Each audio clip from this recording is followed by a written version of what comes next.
How would you spend your time now if I told you that we win in the future? If I tell you I went to the future and we won the long game. Yeah, we might have some heavy battles coming up, but we are going to win the long game. Freedom, truth, justice, love, it all prevails, okay? Everybody who is a president, a head of state, a dictator, a leader of a large multinational company, all of these people who run institutions, countries, etc., they all have psychics, they all have astrologers, some of them have tarot readers, and they know exactly what is coming, what is upon us now. Pluto in Aquarius, the last time Pluto was in Aquarius, we had both the French and the American Revolution. This is the time for the people to rise up.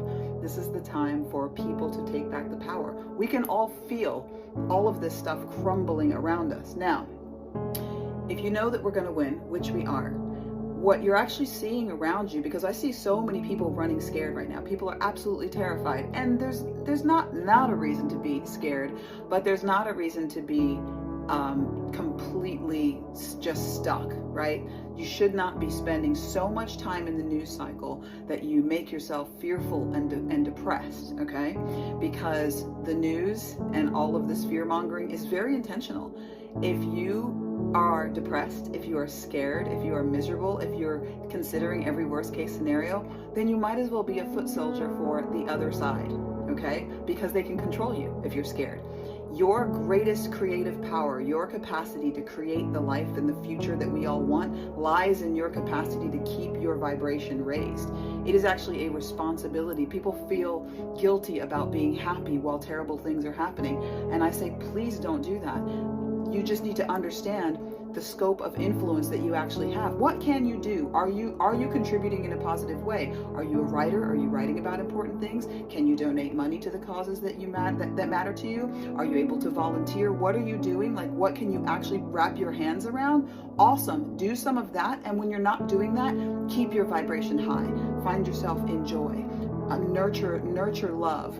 Nurture the relationships of the people with people who you love, who rely on you and who you rely on. Make sure that you're developing your skills, your talents, your gifts. You were put here to do something important that matters, no matter how small it might seem. You need to do those things. If it's in your heart, get out there and make it happen. Because those of us who are able to live in a joyful and loving vibration, we have to hold that energetic up, because at the end of the day, if you know, you know, this is all a shared illusion that we're all co-creating, and we have all of this negativity and hatred and murder and horrible things because so many of us are actually keeping our heads in those places. We're actively hating, we're actively staying miserable, we're actively, pushing on things that we don't want. You have to think about what you're thinking about.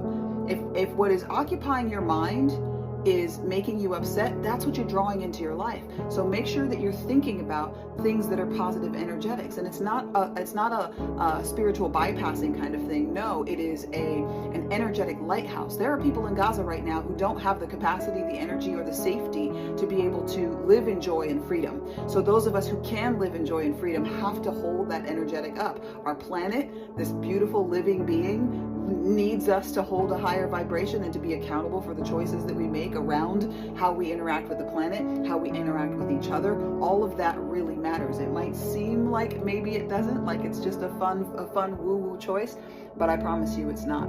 Those who are campaigning for misery and hatred and painting a bleak future are controlling you with fear.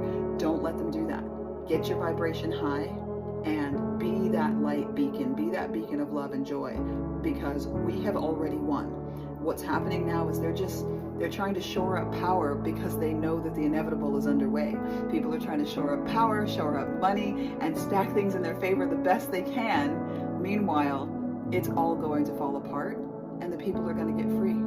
So join me in that aspirational future. Keep your vibe high, and we'll see you on the other side.